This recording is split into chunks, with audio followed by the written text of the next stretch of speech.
ایک گاؤں میں بشیر نامی ایک آدمی رہا کرتا تھا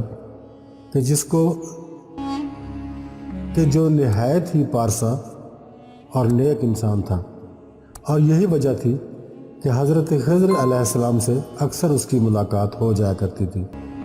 اسی گاؤں میں بشیر کا ایک نوجوان ساتھی بھی رہتا تھا، اور وہ بھی متقی اور پرہیزگار انسان تھا۔ ایک دن بشیر نے اپنے ساتھی سے کہا کہ کیا تم حضرت خضر علیہ السلام سے ملنا چاہتے ہو؟ اس نوجوان نے کہا، جی ہاں ضرور، میں تو بڑے عرصے سے ان سے ملاقات کا بہت شوق رکھتا ہوں۔ اگر ایسا ممکن ہے تو یہ آپ کا مجھ پر احسان رہے گا۔ بشیر نے کہا، تو ٹھیک ہے، چلو میرے ساتھ۔ وہ دونوں وہاں سے چل پڑے۔ مختلف شہروں سے گزرتے ہوئے وہ ایک ریگستان میں جا پہنچے۔ کافی دور چلنے کے بعد وہ ایک گنبد نما عمارت کے سامنے جا پہنچے۔ اس عمارت میں ایک بزرگ تشریف فرما تھے جنہوں نے سبز رنگ کا لباس پہنا ہوا تھا۔ بشیر اور اس کا ساتھی دونوں اس بزرگ کے پاس گئے اور سلام عرض کیا اور ایک طرف ہو کر بیٹھ گئے۔ کچھ توقف کے بعد بزرگ نے پوچھا، اے بشیر، یہ نوجوان کون ہے تمہارے ساتھ؟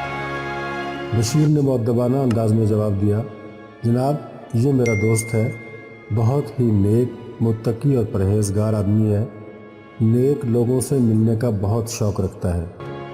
وہ بزرگ جو کہ اصل میں حضرت خضر علیہ السلام تھے، انہوں نے نوجوان سے مخاطب ہو کر پوچھا، کیا کبھی لشکریوں کے ساتھ رہے ہو؟ نوجوان نے کہا، جی کبھی نہیں۔ حضرت خضر علیہ السلام نے پھر پوچھا، کیا تم نے اپنی ساری عمر اپنے والد کے ساتھ ہی گزاری ہے؟ نوجوان بولا کہ جی ہاں۔ آپ نے پھر پوچھا کہ تیرے والد نے ترکے میں تیرے لیے کیا کچھ چھوڑا ہے؟ نوجوان بولا، جی ہاں، بہت کچھ چھوڑا ہے۔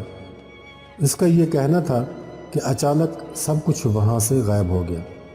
حضرت خضر علیہ السلام بھی وہاں موجود نہ رہے اور ساتھ ہی وہ گنبد نما عمارت بھی غائب ہو گئی۔